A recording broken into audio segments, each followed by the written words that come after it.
एक लड़का आज से 2 महीना पहले 4 महीना हो गया, श्री राम कॉलेज दिल्ली से आया था, हरियाणा का रहने वाला। बच्चे छुट्टियों में आ जाते हैं, कितने अपने यहाँ के आते हैं, बाहर सभी आते रहते हैं। तो लड़का क्या कहने लगा, प्रवचन सुना उसने, फिर हमारे पास मिलने आया। उसने, अंकल जी हम आपसे कुछ पूछना चाहते हैं। हमने कहा पूछो बेटा।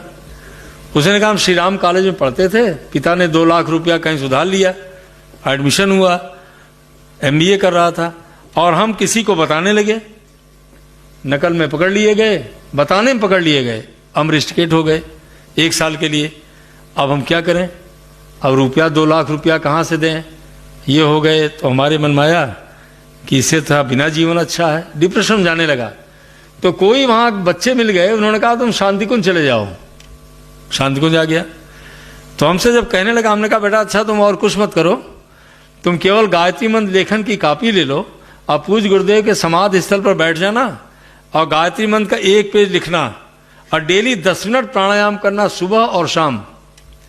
प्राणायाम करने से जब आप गहरी सांस लेते हैं भावनाओं के साथ में, उसको प्राणायाम कहते हैं।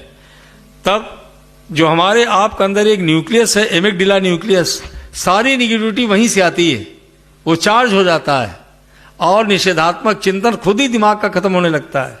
ये प्रूव हो चुका है। ये एक स्केल आती है, अमेरिकन ने बनाया है $2 की, उसमें आप नाप लीजिए अंगूठे में रख करके कितना टेंशन है आपको, और उसी में लिखा हुआ do the deep breathing 6 times, tension will go of. नाप लीजिए, खत्म हो जाएगा। तो लड़का लिखने लगा वो, और 8वें दिन क्या कहता है कि हमारे मन में अंकल जी ये आ रहा है कि 1 ही साल के रिस्ट्रिकेट हुए हैं, चलते हैं कोई नौकरी ढूंढ लेते हैं, 1 साल बाद फिर पढ़ लेंगे। अब देखिए विचार बदल गया ना, वो क्या आशा का विचार आ गया, बस गया। और अभी आया था 15 दिन पहले, 10 दिन पहले, कहने कंगन जी 6000 हमको नौकरी मिल गई, अब सोच रहे हैं कि अपना काम भी चल जाएगा, 1 साल बाद MBA तो हम हो ही जाएंगे। को इतनी प्रसन्नता हुई कि जो बच्चा डिप्रेसिव साइकोसिस में जा रहा था, आज वही बच्चा आशा से भरा हुआ और नौकरी करने लगा है और कह रहा है कि हमारा भविष्य जरूर अच्छा हो जाएगा। कैसे हो गया ये? केवल विधेयात्मक चिंतन से बस।